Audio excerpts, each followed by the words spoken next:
There are no coincidences.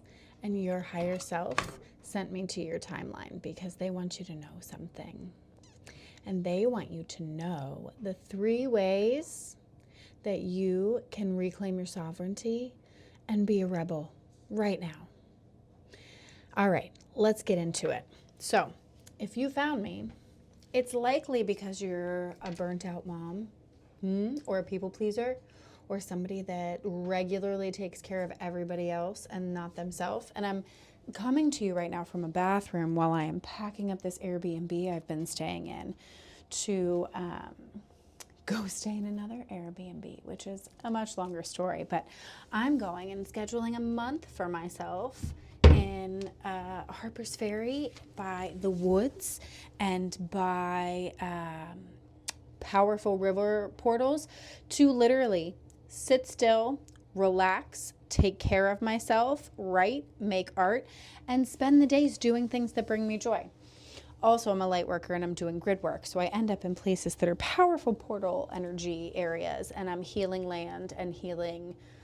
I don't want to say healing myself because I'm whole, I'm healed, as above, so below. Your words are spells, so what you say is what you believe about yourself. And if you keep telling yourself you have to keep healing, then that is what you're going to keep getting.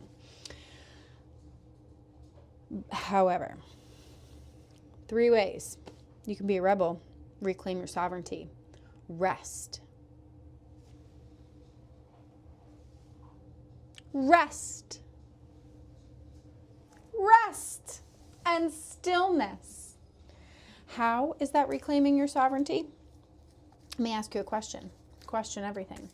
Why do you think our society keeps women and mothers especially going, constantly doing everything for everyone else and not taking care of yourself? Because when you rest, your body recalibrates. You come back to your center. You rejuvenate. You get in touch with yourself and your core, and you remember who you are. So of course they don't want you to do that. 2, self-care. Put on a face mask when everything around you feels like it's going insane. Go lay down. Put on a face mask. Watch something that makes you happy. Listen to music because it's healing. Go to the spa.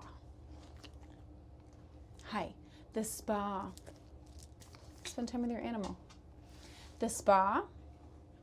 Why do you think spa treatments become so expensive and seem so inaccessible and become something that is labeled as bougie in our society? Because pretty much all the stuff that they're doing in the spa, facials, Reiki, detoxing your skin. Your skin is your biggest organ. Your body is your temple. Your body is your direct connection to spirit. And if your body is all out of whack, then you're not connecting to spirit properly. Facials, massage, lymphatic drainage, body scrubs with oils and salts. And hi, can you give me a minute? Can you give me just a minute? All that stuff, 333 on the timer when I said it, healing. All healing for your body. Oils and plants and herbs. Not just oils and plants and herbs because they smell good and they make your skin feel nice. They're actually medicine for your body. It's ancient medicine that our ancestors knew and used for everything. Temple priestesses used to anoint their bodies with oils before performing meditations because it actually helps connect you with spirit. Those times where you get like, oh, I'm so out of it and I'm so after my massage. No, you're going into a meditative trance state. You're going into a place where you are actually healing your lineage, your generational bloodline, and you are connecting with your higher self. You're connecting with your spirit guides to get messages and to feel happiness and relaxation and joy, which is supposed to be our natural state, right? Okay, so what did we do? We did rest, we did self-care, and the third thing is literally, I'm trying to find the right way to phrase this. There's no right or wrong. I'm trying to find a way to phrase this that will make more sense to you. Ignoring everyone else's deadlines. Deadlines and time schedules and expectations of, oh, you're late because you didn't get here at this time. They are literally all put in place to keep us on this schedule and clock that shouldn't exist. Time is like completely irrelevant. It's this made up concept that is, time's not linear. It's all a spiral. And when you're in the flow state, time doesn't really exist. We're just put in this society that puts all these constraints on time because it wants to keep you jumping from one thing to the next without actually letting you flow. How do I know all of this other than this inner knowing? Because I've lived it. Because I lived that life where I got completely burnt out from not resting, from not doing any self-care because I was called selfish or bougie for doing it. And it's not just me, it's society in general.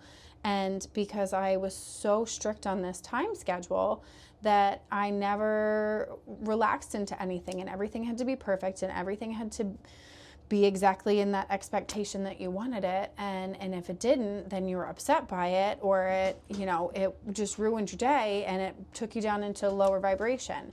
So these are all things that are put in place to keep you out of your natural flow state and to keep you from connecting with your higher self, your higher power, and knowing you're a God source creator. You are source incarnate. You are a piece of source here having a human experience. That's what Yeshua came to teach us. What's your cross that you're bearing?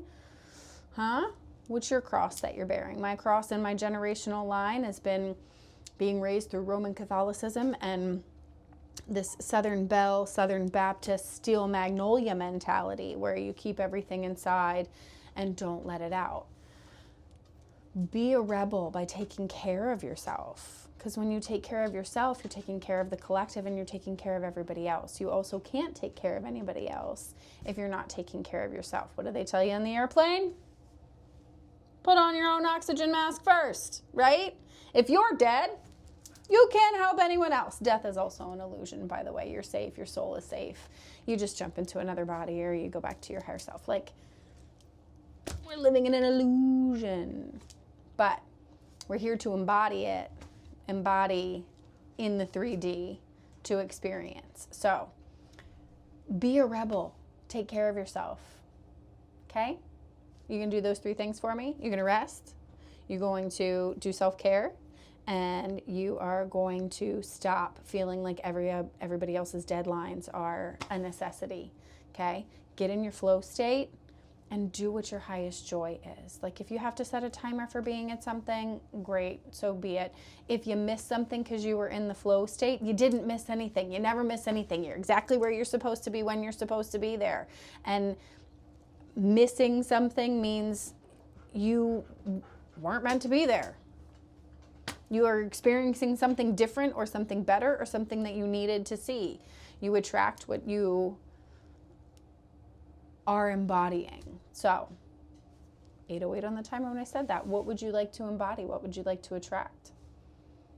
Some people who take care of themselves or people who feel like they have to be in the trenches all the time? Your choice. Take care of yourself. I love you. Follow me for more tips on self-care, getting out of the mom burnout phase.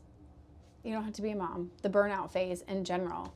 And escaping the psychological programming matrix of your trauma and what you experienced. Because again, if I'm on your timeline, you're probably a starseed. You're probably here for a bigger purpose. And there's a reason that you found me. And learning to take care of yourself is probably part of it. Because you're also an example for your kids. Kids live what they learn. And be an example for them. Teach them how to take care of themselves by showing them that you're taking care of yourself. Okay. I think that's it for now. Message from spirit, from me to you, from your higher self to you, because we're all just mirrors of each other. Mwah. Have a good one. Love you, bye.